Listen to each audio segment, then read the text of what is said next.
Namaste, viewers. Welcome to Jaipur Dialogue USA and Jaipur Dialogue, and wanted to greet you. आपका अभिनंदन है इस show पे. Thank you for joining us.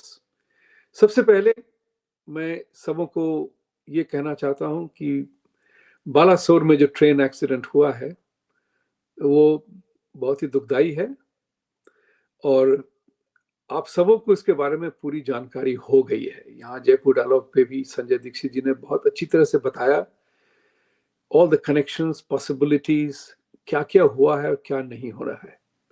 लेकिन जो कहते हैं हर जो हादसा होता है उसका एक अपॉर्चुनिटी का भी सिलसिला होता है कि व्हाट डिड वी लर्न, हमने क्या सीखा. और इस बात की हमें जानकारी रखनी पड़ेगी कि लोग कह क्या रहे हैं और कह क्या रहे हैं. तो एक तो सबसे बड़ी बात ये हुई कि जितने सारे अपोजिशन के लीडर हैं, राहुल गांधी इंक्लूडेड, ममता दी, लालू यादव, नीतीश कुमार, शरद पवार, सब लोगों ने रेलवे मिनिस्टर की रेजिग्नेशन मांगी है ऑन मॉरल ग्राउंड्स. ये बड़ा हास्यास्पद और दुखदाई चर्चा है. उसका कारण ये है कि मॉरालिटी की जहां तक सवाल होती है, तो ये सारे के सारे लोगों की इमोरालिटी कहाँ गई, कितनी इनकी मॉरालिटी कहाँ गई कि इतने इमोरल एक्ट करते हुए ये अपने आप को मॉरल रिस्पॉन्सिबिलिटी के नाम पे चाहते हैं कि रेलवे मिनिस्टर रिजाइन करें.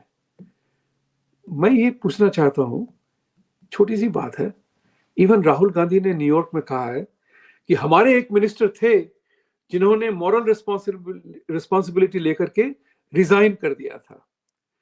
तो भैया रिजाइन जो करने वाली बात है, इसका क्या अर्थ क्या होता है? यानी कि आपने सीन छोड़ दिया, भाग गए वहां से, किसी और की बला हो गई. That's important thing to figure out, very important thing in terms of corporate responsibility and governance. इस बात को मान लीजिए, रिजाइन करके भागना कोई जिम्मेवारी का काम नहीं हुआ. जिम्मेवारी लेकर के भाग गए, हमारे पास कुछ पता नहीं है तो हम क्या करें, भागो, किस कोई और जो है गंद साफ करेगा. This is very important to know. Current railway minister is a hardcore professional. उनकी जो रेज्यूमे देखेंगे तो you have to be impressed by his academic achievements and professional achievements. और इस हिसाब से करके आपने उनको देखा कि किस तरह से वो खुद ही व्यक्तिगत रूप से उन्होंने इस रिस्पॉन्सिबिलिटी ली, और आज की तारीख में दोनों ट्रैक्स चल रही हैं डिस्पाइट इतना भयंकर एक्सीडेंट होने के बाद भी. लेकिन अपोजिशन उनकी मॉरल ग्राउंड्स पे रिजिग्नेशन मांग रही है. तो मैं ये जानना चाहता था कि प्रोफेशनल जो है ना और पॉलिटिशियन में यही डिफरेंस है. Professional politician and a professional in the profession that he is, इसके अप्रोच में बहुत बड़ा फर्क होता है. And I can say this with pride that I am a professional too. When we encounter a problem, जब हम किसी बात की समस्या को हमारे सामने आती है तो हम उसका समाधान करते हैं, निदान निकालते हैं और नेक्स्ट स्टेप लेते हैं. एक्सीडेंट्स, ट्रेजेडीज, अनफोर्सीन सर्कमस्टांसेस, ये हमेशा आएंगे, होंगे. सवाल ये उठता है कि हमारा रिस्पॉन्स क्या रहा उसमें. That is very important. और इस रेलवे मिनिस्टर ने रिस्पॉन्स दिखाया, रिस्पॉन्सिबिलिटी दिखाई और समस्या का समाधान किया. रेस्ट ऑफ द मैटर जो है वो सीबीआई इंक्वायरी करेगी कि whether it was a sabotage और it was just an accident. We do not know. तो वो इन्वेस्टिगेशन होनी चाहिए. उस इन्वेस्टिगेशन का हमें रिपोर्ट का इंतजार होगा. तो ये जो है ये पहला एक्सीडेंट नहीं है, ये होता रहता है. हमारे अमेरिका में भी बहुत सारे एमट्रैक के एक्सीडेंट हुए हैं, हालांकि 300 लोग नहीं मरे, लेकिन नुकसान जो होता है, एक जिंदगी जाना भी बड़े दुखद की बात होती है. तो इस मामले से लेकर के ये जो एक्सीडेंट हुआ है, ये हमारे लिए क्या लेसन लेके आती है. तो देखिए, पॉलिटिशियन जो है उतर गया. मैं तो राहुल गांधी से ये पूछूंगा कि आप कब रिजाइन करने वाले हैं? आपकी पार्टी मटिया मेट हो गई है, other than 1 or 2 elections that you have won recently. Did you resign? Let me ask you a question, Rahul Gandhi. You asked and you gave an example कि हमारे एक मिनिस्टर ने रिजाइन किया था. मैं आपसे ये पूछता हूं श्रीमान कि जब 1984 में आपकी ग्रैंडमदर की हत्या हुई थी सिख बॉडीगार्ड्स के थ्रू, मुझे तो याद नहीं आ रहा कि किसी कांग्रेस पार्टी के मेंबर ने, होम मिनिस्टर ने रिजाइन किया हो, या कांग्रेस पार्टी का कोई भी व्यक्तित्व ऐसा था जिसने कि आके रिजाइन किया हो. आपकी ग्रैंडमदर की डेथ हुई थी उसमें.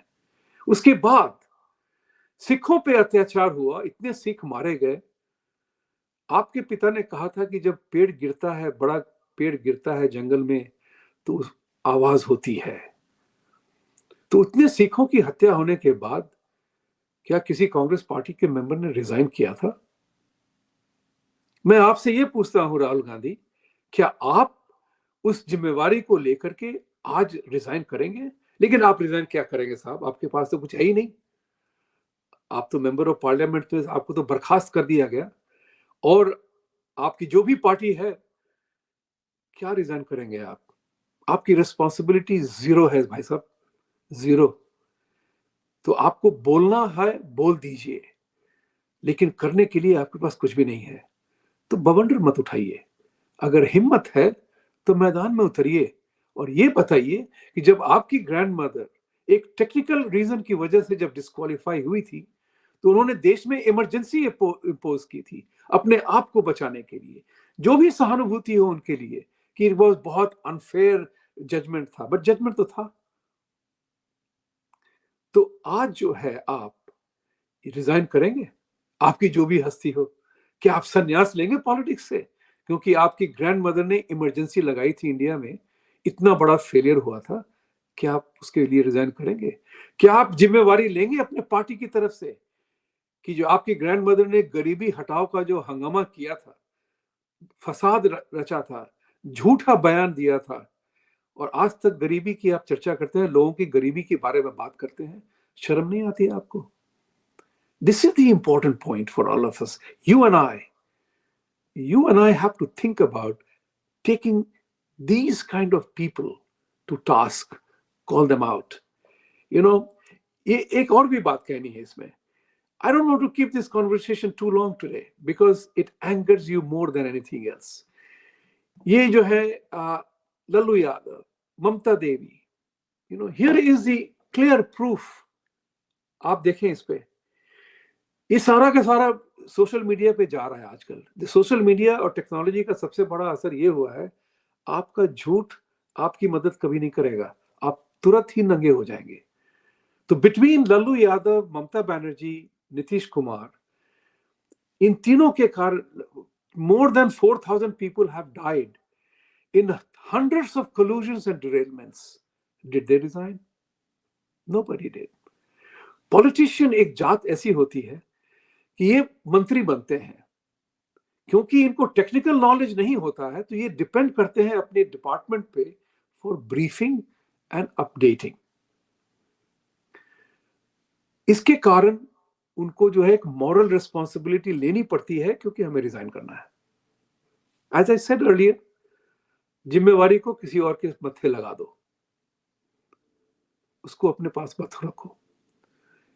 Technical man, a professional man will take steps to attend to the crisis, rectify the crisis, and move on to the next stage. That's the most important part to bear in mind. The other part is also very important, and in the remaining few minutes, I wanted to address that. In New York, Rahul Gandhi and Sam Pitroda together addressed hundreds of people, and they ridiculed building of Ram temple by saying the building of temple doesn't create employment. And instead of Ram Mandir building, they should focus on everything. They ridiculed. The important part of this one is not the temple, not Bhagwan Ram, but their apathy to Hindu feelings. जो उनके मन में जो बात है ना, जो हमारे आपके हिंदुओं के लिए, उनके पास कोई भी सहानुभूति नहीं है. राहुल गांधी, सैम पिट्रोडा वगैरह जो महापुरुष हैं, इनकी सारी यात्रा जो यूएस की हुई है, उसमें किन लोगों का हाथ है, किन लोगों की बैकिंग है।